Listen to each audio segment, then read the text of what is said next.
I started my career in workforce development with the state of Kentucky in 2010. That experience ignited a deep passion for manufacturing within me.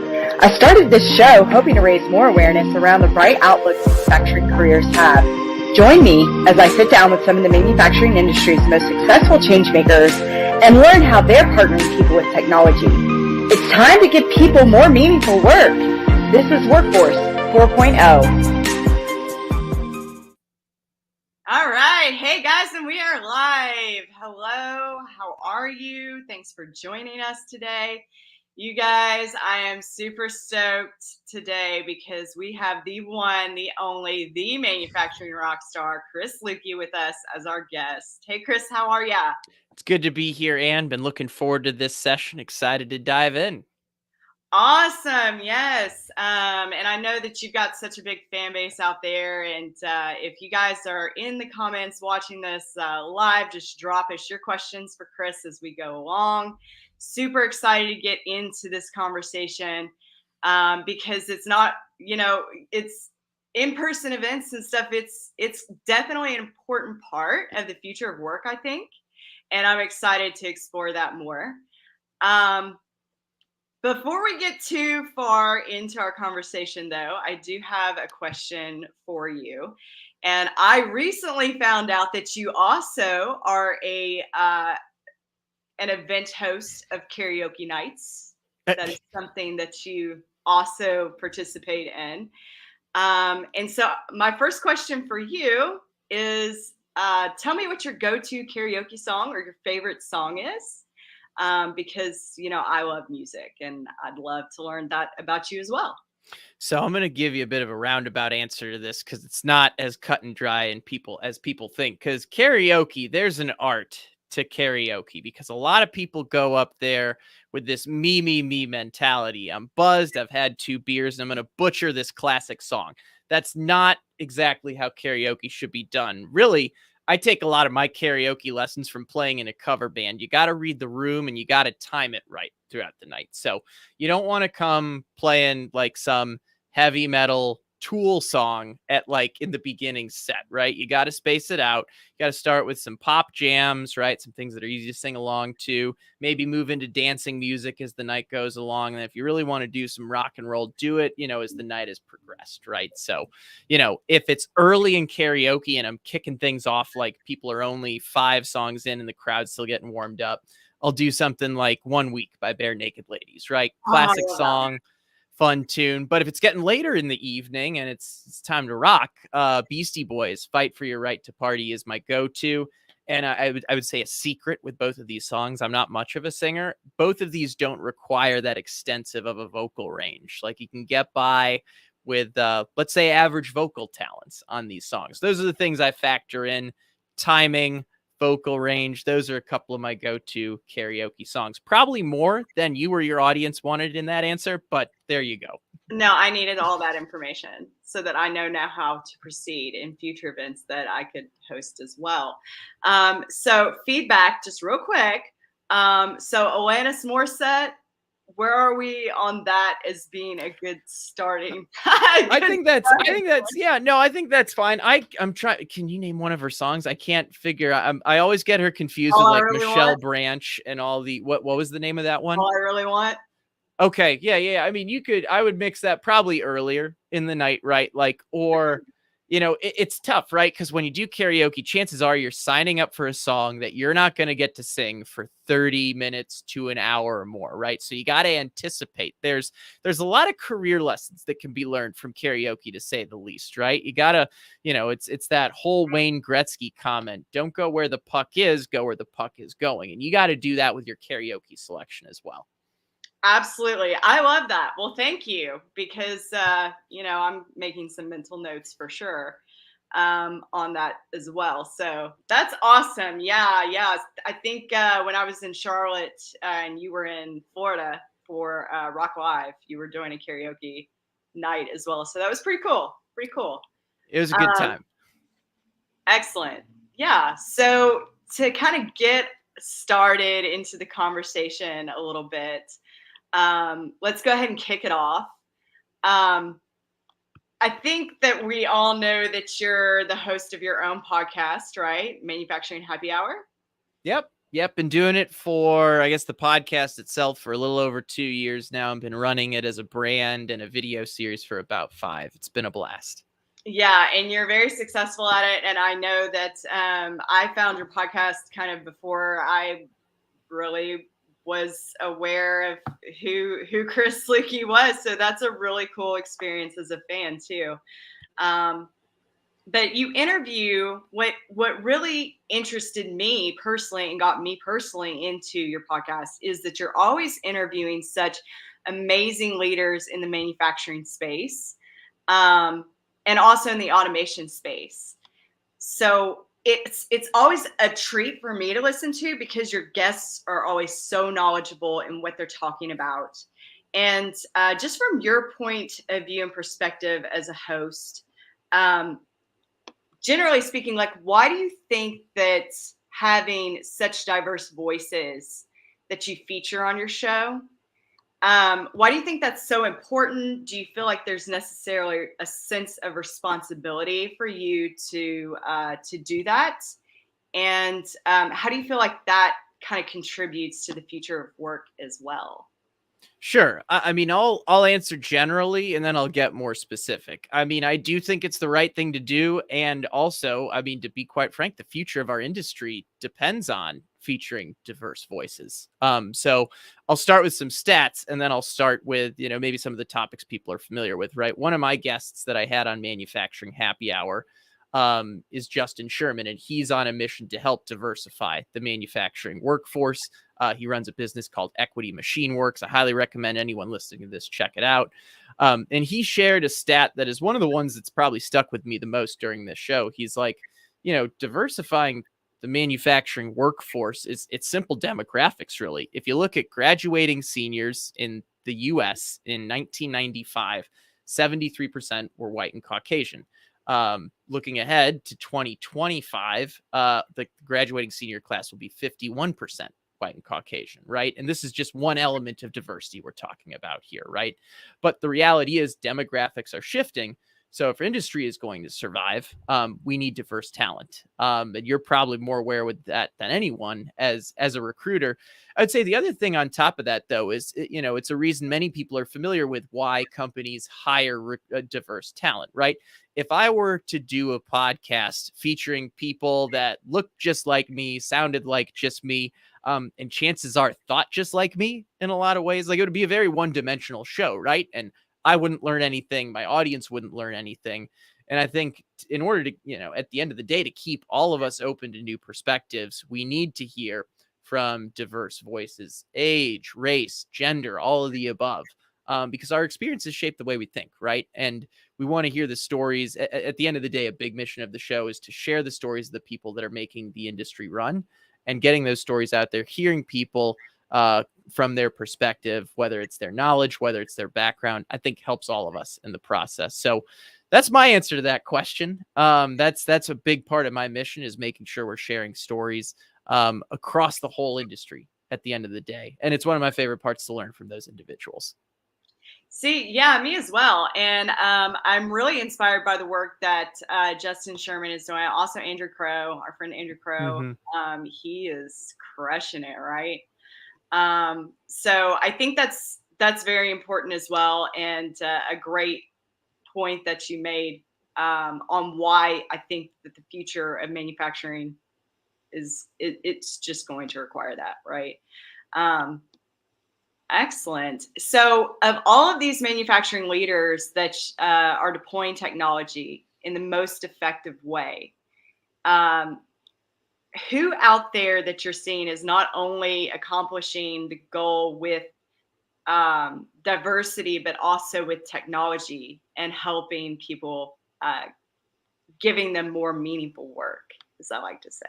Sure. I think technology is part of it, but it goes beyond the technology. It goes to the problem that the technology is solving at the end of the day, right? So, I spent a long time working for Rockwell Automation. Now I work for a division of their company, Fix Software, a recent acquisition of theirs. But one of the things I learned there was, Rockwell's own connected enterprise journey, Industry 4.0 journey, bringing together different plants under the same business system, looking at an enterprise and saying, hey, what do we want to accomplish by building these new plants, standardizing on an ERP, on a business system? I think that was a great foundation to learn that. Now where I see a lot of people doing cool things with technology, it's ones that allow it to do a simple problem that's easy to grasp, right? Like whether it's digitizing maintenance software, moving it from a paper-based platform to a digital platform.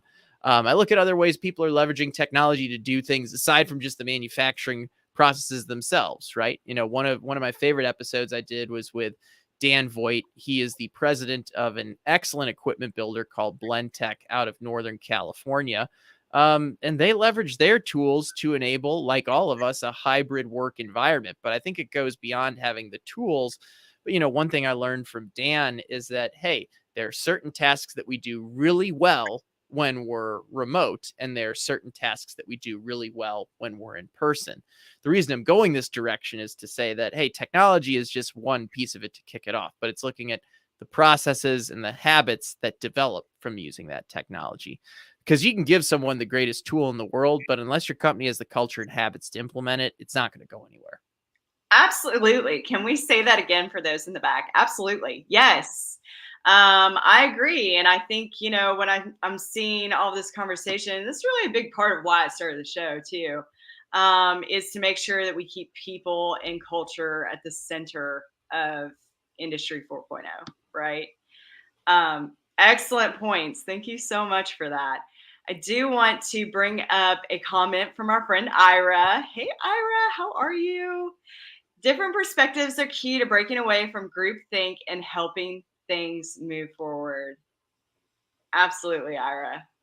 Absolutely. Yes. Thank you so much for that. I would agree. What do you think?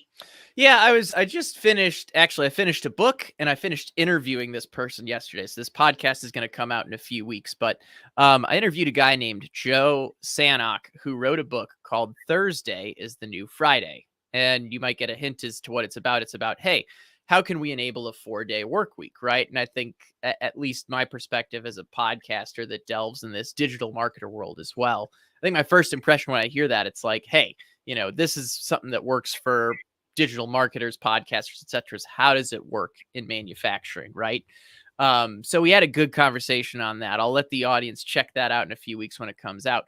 But the reason I'm going this direction is what Ira says about breaking away from groupthink. One of the things that Joe talks about in his book is outsider perspective, right? And he talks about things that allow people to be more effective in their work that ultimately allow them to do more in less time. And taking an outsider perspective, looking at a situation, not from the lens of, hey, we've always done it this way, but hey, what would happen if we brought a total novice into this and they just looked at it? What would that individual think? I think it's extremely important, right? I mean, that's a reason on the topic of recruiting, let's say young talent. Companies value young talent so much because they haven't always done it this way. They just came out of school, trade school, whatever it might be, and they've learned a ton of stuff.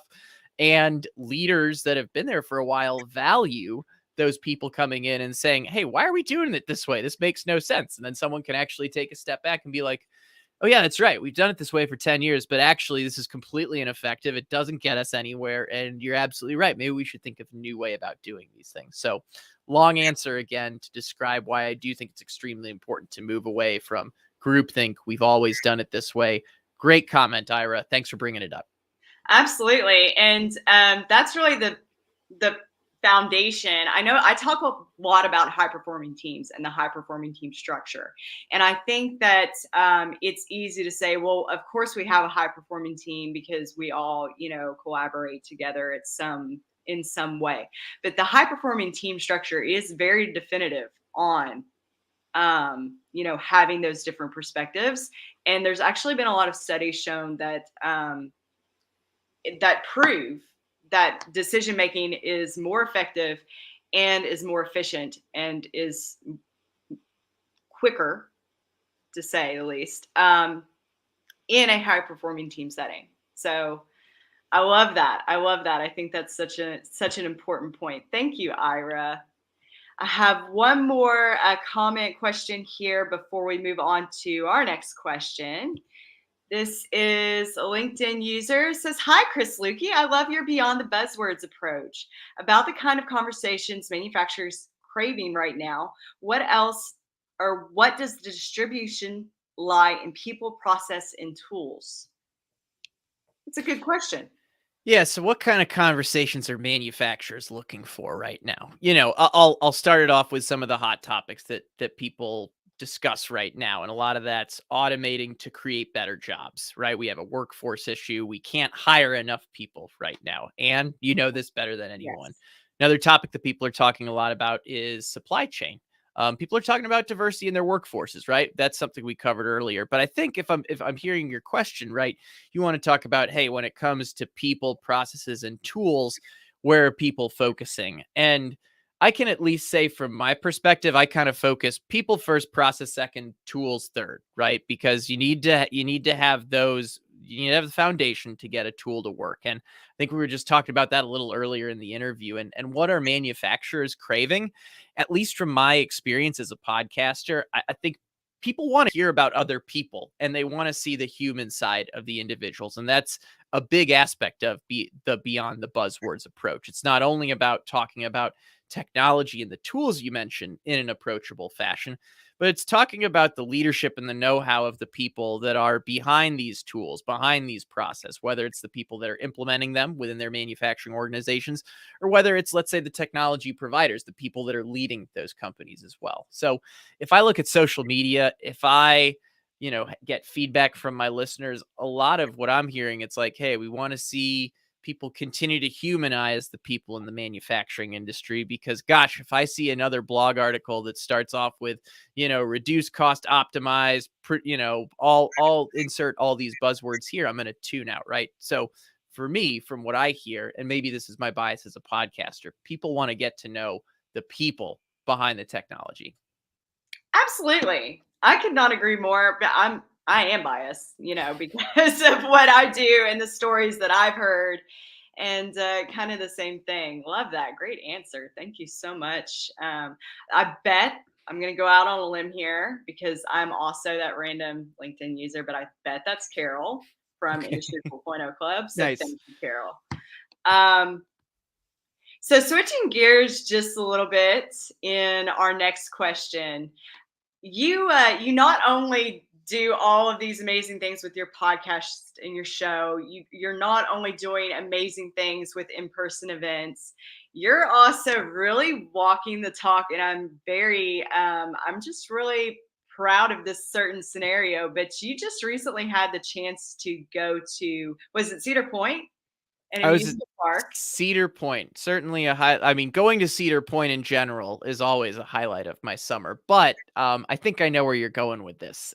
So please continue the story. I didn't mean to jump in too quickly. No, you're fine. But you had the chance to talk to young students about mechanical engineering, and I think that's awesome. Can you tell us a little bit more about your experience in working with them? What your highlights of that experience were for you? Hmm. Kind of get into that for us. Yeah, I mean, first of all, I love speaking in front of a group. I guess that probably doesn't come as a surprise as a podcast or someone that loves jumping on camera and behind the microphone. But I had an opportunity to be a part of their engineering day in May this summer to speak to a group of middle school and high school students about, basically how does automation work, right? And one of my favorite examples to describe how automation works is a roller coaster. I actually just got back from Europe riding roller coasters. For anyone that doesn't know me, roller coasters are an obsession of mine. I've traveled around the world to ride them. But I also think it's a really easy example for, let's say, someone that's never encountered automation or mechanical engineering before to start to understand how it all plays in. So the way I describe automation is, it's like the nervous system behind a roller coaster. It's all the electronics and controls that you don't see behind that cool ride. The sensors that make it start and stop and operate safely. All the controllers that tell things when to start, stop, all the safety features. So I went through that whole talk with that group, and let's be honest. One of the reasons that I was excited about that was I wanted to become an engineer because of roller coasters. The first time I rode roller coasters, I don't know if this is good career advice or bad career advice, but in 4th grade, I had decided what degree I wanted to get because my parents told me engineers designed roller coasters. So I didn't have to think any further than that. I'm like, that's it. That's what I'm going to do. And on the topic of our conversation today, Ann, I mean, the reality is if we want to get people into the manufacturing workforce, we got to be thinking more than 5, or 1, 2, 3, 5 years ahead, right? We got to be thinking 10 and 20 years ahead. And getting the next generation to understand what our industry does, what people like us do, is a key aspect of that. So, I was excited. I thought it was a great opportunity to pay it forward. There was this was at the encouragement of my mother. Actually, I took a picture there. I think the first time I visited Cedar Point in 1997, I was 10 years old. She's like, you got to go back and recreate that photo while you're there. Stand in front of that same roller coaster, take that photo, same pose. And I went ahead and did that. Right. So I'll be sharing that on social media later just to kind of describe, hey, it's our responsibility to inspire the next generation while they're young. I appreciate you bringing that up, and that was absolutely a highlight of one of the things I did this summer. And I hope we get a couple mechanical engineers, electrical engineers out of that from that crowd. Absolutely. I think that's so relatable because what kid does not like roller coasters, first and foremost? And it's just the perfect opportunity to take something that they're passionate about or something they enjoy, right? That they don't really associate with work, right? And create an opportunity to talk about engineering. And I just thought that was so cool.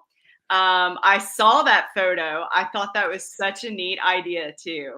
So kudos to your mom because that was a very cool idea. I saw that on your Twitter, and that was really cool to see. I'm glad I did that. I'm pretty sure it was something I originally approached with an eye roll, as sons, regardless of their age, sometime do with their mothers. But kudos to mom on that one. I'm glad we pulled that off.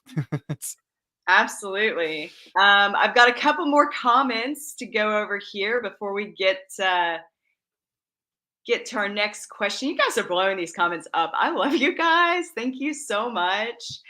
This is awesome. So Evan White from Factory Fix, our friend Evan, says, great conversations. 2 rock stars talking about the tools you need to succeed in a high-performing team setting. The industry needs more of this.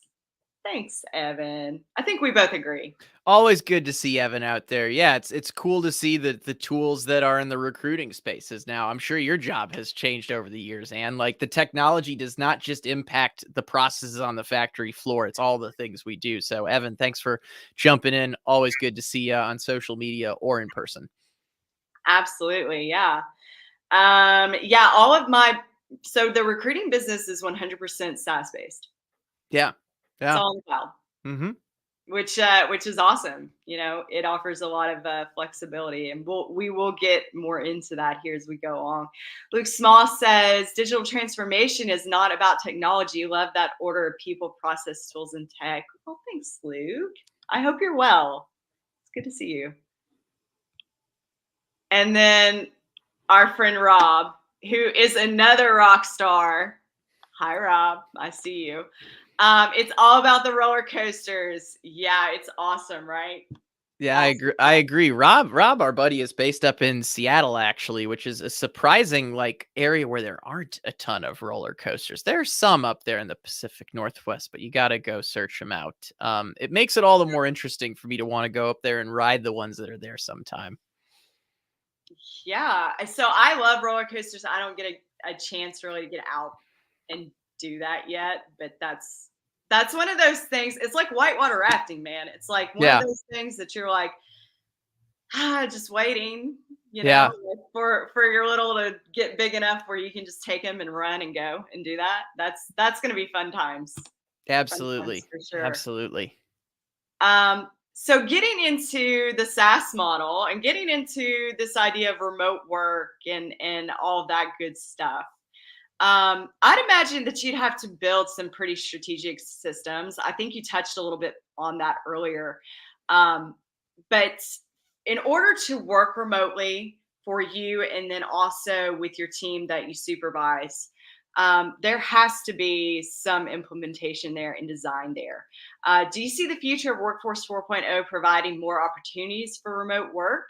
And how can companies prepare themselves to integrate this model into their internal workforce? Yeah, I mean, I definitely see it being the future of work, right? Even in manufacturing. I think that's what's, if we're in a competitive hiring market, it's going to be manufacturing companies that are able to say, "Hey, you can work for us, but also we have a sabbatical. You can work remotely. We have a 4-day work week instead of a 5-day work week," right? All these things are going to be differentiators. Some of them already are, to be quite frank, right? So, yes, I think remote work is the future. I think it's a huge differentiator for employers.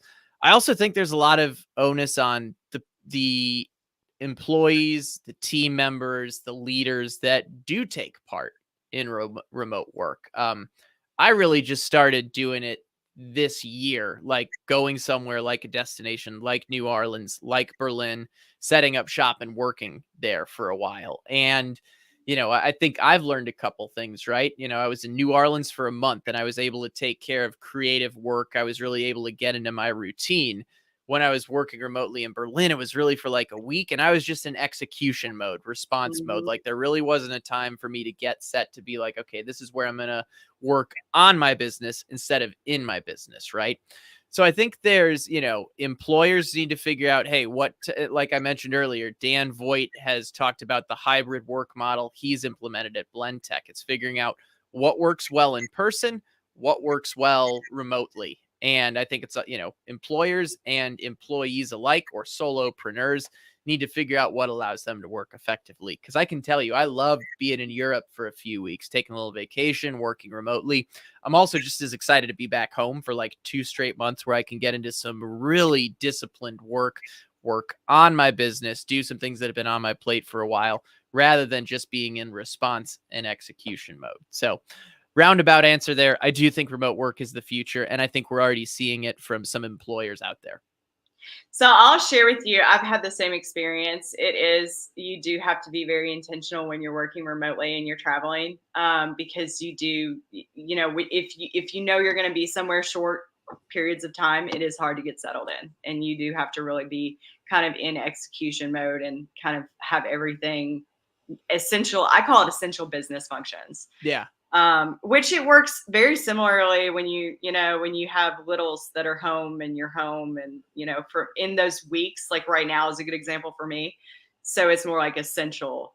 You kind of go into that essential model where you just do the things that have to be done, right? And yeah, to piggyback on that, like when I was in New Orleans, right? I think there are also good things that come of it, right? You get more effective. Like you're like, Mhm. I'm going to stop working at 6 p.m. today, right? Because I want to go have a po' boy and see a jazz band, right? So there is an element where you start, let's say, eliminating some of the tasks that you realize weren't value add, right? They weren't helping you, they weren't helping your clients. So you do get more effective and disciplined. So there are some incredible things you can learn from it beyond just the being in a different city, embracing a new culture, being around new people. I think there's a lot to be learned from that as well. Because I know, Ann, you've seen it, and maybe some of the listeners have seen it.